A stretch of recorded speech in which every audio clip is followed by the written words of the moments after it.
Unit 15, The Amazing Maze. The cruel king was very pleased with himself. "I'm a very clever king," he said to his daughter. "I have found a way to trick my enemies." When they went into the garden, the princess saw an enormous maze. "The evil Minotaur lives in that maze," said the king. "My enemies will go into the maze, but they will not find the way out, and the giant Minotaur will eat them." The princess was furious. "You are not clever," she shouted. "You are cruel. The Minotaur is a monster." The king just laughed.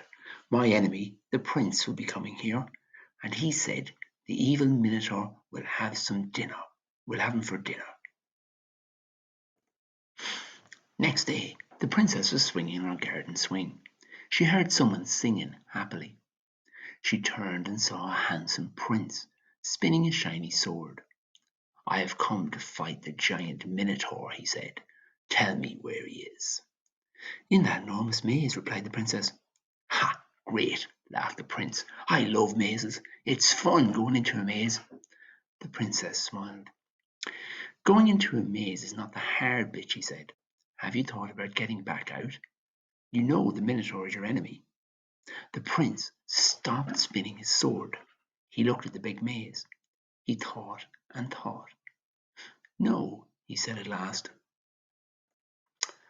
"If only you were as clever as you are handsome," said the princess with a laugh. Then she ran into the castle and came back with a big ball of golden string. "Put this string across the door of the maze," she said. "Then take it with you as you go into the maze. After you fight the Minotaur, the string will help you to find your way out." The nasty king was amazed to hear the prince singing as he made his way out of the big maze. "My trick is not working on my enemies," he shouted.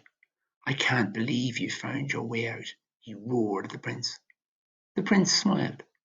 "You are a cruel king," he said, "but you have a very clever daughter."